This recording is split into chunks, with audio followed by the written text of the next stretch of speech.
Assalamualaikum warahmatullahi wabarakatuh. Sebelumnya perkenalkan, nama saya Nanda Sulistiani Tias dari Prodi Pendidikan Agama Islam, Fakultas Tarbiyah dan Ilmu Keguruan, Kampus IAIN Tulungagung. Dalam video ini, saya akan menjelaskan mata pelajaran fikih kelas 10 mengenai konsep fikih dan ibadah dalam Islam. Sebelum lanjut ke pembahasan materi, adapun tujuan pembelajaran dari pembelajaran ini diantaranya yang pertama, peserta didik mampu menjelaskan konsep fikih dalam Islam. Yang kedua, peserta didik mampu menjelaskan ruang lingkup fikih dalam Islam. Yang ketiga, peserta didik mampu menjelaskan perbedaan fikih dengan syariah. Dan yang terakhir, peserta didik mampu menjelaskan macam-macam ibadah dan karakteristiknya. Sebelumnya, saya sudah menyiapkan sebuah PPT mengenai materi konsep fikih dan ibadah dalam Islam. Dan ada 4 subbab dalam materi tersebut. Yang pertama, konsep fikih dalam Islam. Yang kedua, ruang lingkup fikih dalam Islam. Yang ketiga, perbedaan antara fikih dengan syariah. Dan yang keempat, mengenai ibadah dan karakteristiknya. Baik, langsung saja memasuki subbab pembahasan yang pertama, yaitu mengenai konsep fikih dalam Islam. Adapun pengertian fikih secara bahasa dan pengertian fikih secara istilah. Secara bahasa, fikih berasal dari kata fikhun yang mempunyai arti pemahaman yang mendalam yang menghendaki pengetahuan potensi akal. Adapun pengertian fikih secara istilah. Definisi fikih secara istilah mengalami perkembangan dari masa ke masa, sehingga kita tidak pernah bisa menemukan satu definisi secara tunggal. Adapun dijelaskan pengertian fikih secara istilah menurut beberapa ahli. Yang pertama yaitu menurut Abu Hanifah. Beliau mengartikan fikih adalah pengetahuan manusia tentang hak dan kewajibannya. Dengan demikian, fikih bisa dikatakan meliputi seluruh aspek kehidupan manusia berislam, yaitu meliputi akidah, syariah, ibadah, dan akhlak. Dan pada perkembangan selanjutnya, adapun menurut Al-Amidi yang mengatakan bahwa fikih sebagai ilmu tentang hukum syara yang bersifat praktis yang diperoleh melalui dalil yang terperinci. Dan yang terakhir, menurut para ulama fikih sendiri yang mendefinisikan fikih sebagai sekumpulan hukum amaliyah yang dikerjakan, yang disyariatkan dalam Islam. Nah, itu tadi pengertian fikih secara istilah menurut beberapa ahli. Memasuki subpokok pembahasan yang kedua, yaitu mengenai ruang lingkup fikih. Ruang lingkup yang terdapat pada ilmu fikih adalah semua hukum yang berbentuk amaliyah untuk diamalkan oleh setiap mukallaf. Mukallaf sendiri yaitu orang yang telah dibebani atau diberi tanggung jawab untuk mengamalkan ajaran syariat Islam. Dengan berbagai ketentuan, mukallaf tersebut sudah baligh, berakal, sadar atau tidak gila, dan tentunya sudah masuk Islam. Dan hukum yang diatur dalam fikih Islam itu terdiri dari berbagai macam hukum. Ada wajib, sunnah, makruh, mubah, dan haram. Di samping itu ada pula bentuk hukum yang lainnya seperti sah, batal, benar, salah, dan lain sebagainya. Secara spesifik, ruang lingkup fikih dalam Islam itu terdiri dari 2 hal, yaitu hablum minallah dan hablum minannas. Yang pertama, hablum minallah. Hablum sendiri mempunyai arti yaitu hubungan. Jadi hablum minallah itu hukum yang bertalian dengan hubungan manusia dengan Khaliqnya. Dan yang kedua yaitu hablum minannas.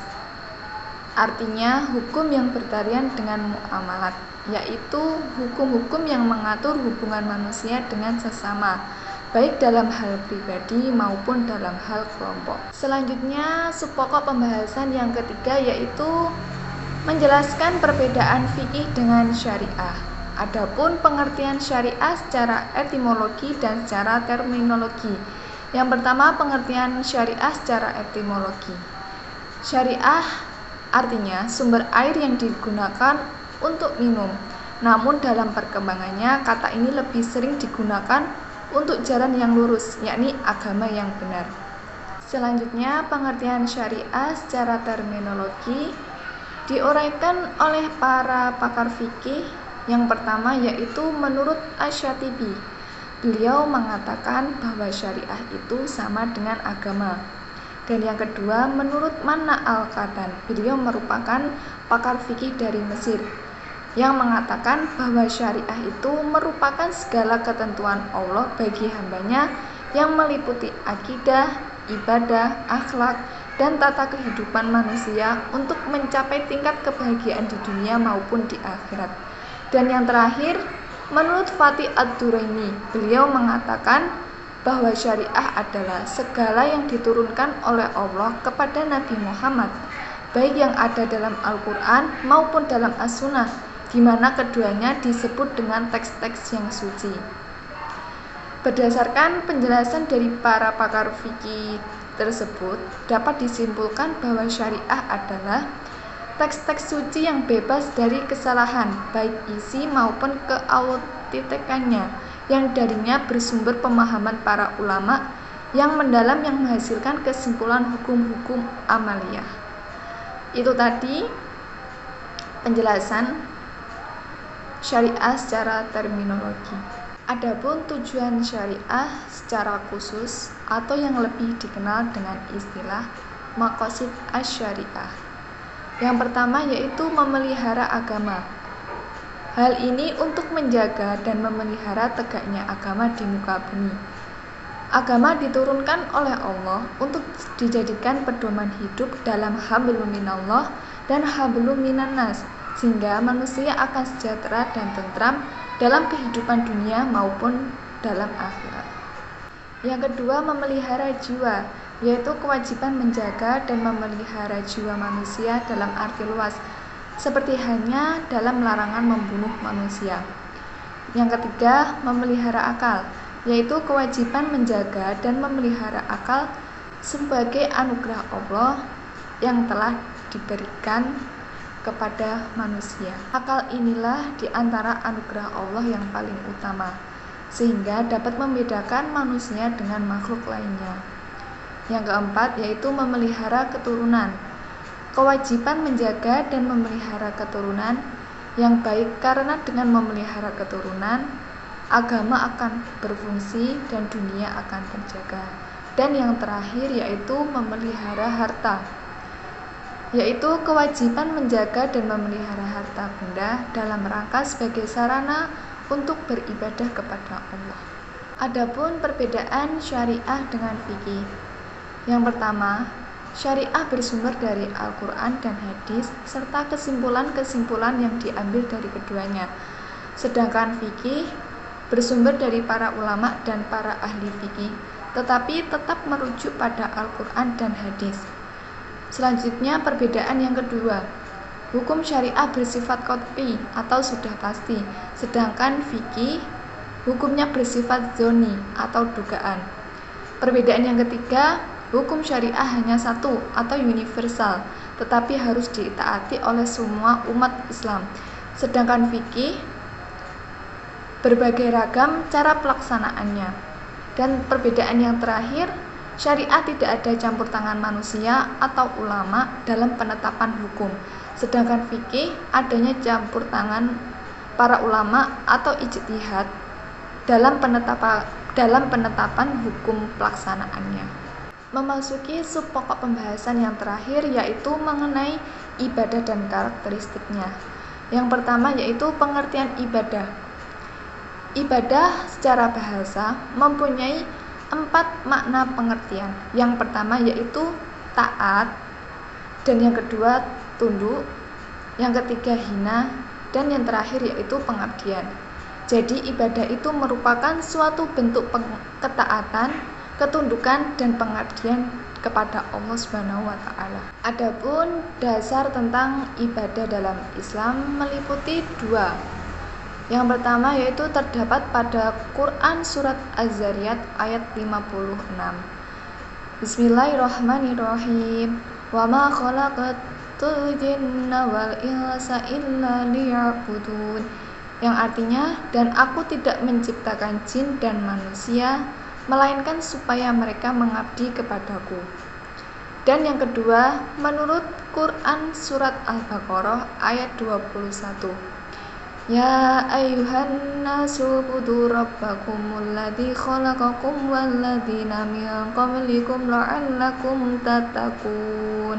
Yang artinya, hai manusia, sembahlah Tuhanmu yang telah menciptakanmu dan orang-orang yang sebelummu agar kamu bertakwa. Selanjutnya, macam-macam ibadah.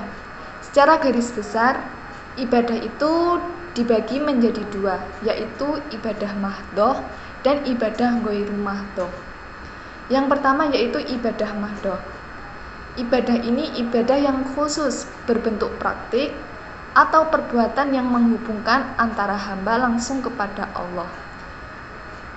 Seperti sholat, zakat, puasa, dan haji.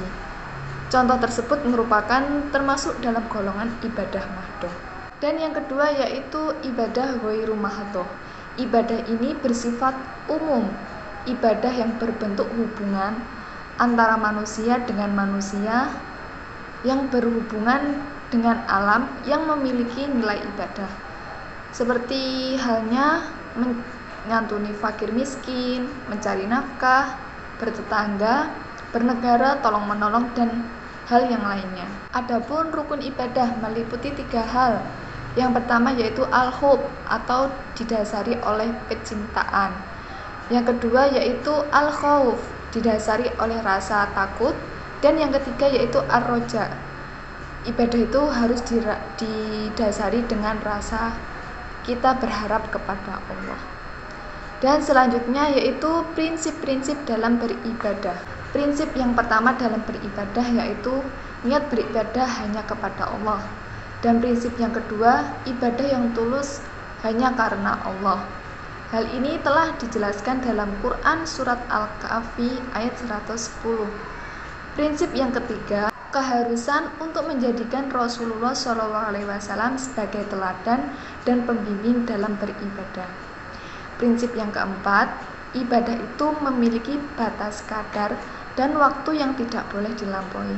Sebagaimana firman Allah dalam Quran surat An-Nisa ayat 103. Prinsip yang kelima, keharusan menjadikan ibadah dibangun di atas kecintaan, ketundukan, ketakutan, dan pengharapan kepada Allah Subhanahu wa Ta'ala. Hal tersebut telah dijelaskan dalam Quran surat Al-Isra ayat 57. Dan prinsip yang keenam, beribadah dalam keseimbangan antara dunia dengan akhirat. Jadi beribadah itu harus imbang dalam segala hal urusan dunia maupun akhirat. Hal tersebut telah dijelaskan dalam surat Al-Kahfi ayat 77. Dan prinsip ibadah yang terakhir yaitu ibadah tidaklah gugur kewajibannya pada manusia sejak balik dalam keadaan berakal maupun sampai manusia meninggal dunia. Itulah prinsip-prinsip ibadah dalam Islam. Dan pembahasan yang terakhir yaitu mengenai tujuan ibadah dalam Islam. Secara umum tujuan ibadah yaitu untuk membersihkan dan menyucikan jiwa dengan mengenal dan mendekatkan diri kepada Allah serta mengharapkan ridho dari Allah Subhanahu wa Ta'ala. Nah, itu tadi penjelasan dari saya mengenai materi konsep fikih dan ibadah dalam Islam. Semoga bisa dipahami dan bermanfaat untuk kita semua. Untuk video pembelajaran yang kedua, nanti kita akan membahas mengenai pengurusan jenazah dan hikmahnya. Mungkin itu saja yang dapat saya sampaikan, kurang lebihnya mohon maaf. Sekian, ihdinas siratal mustaqim. Wassalamualaikum warahmatullahi wabarakatuh.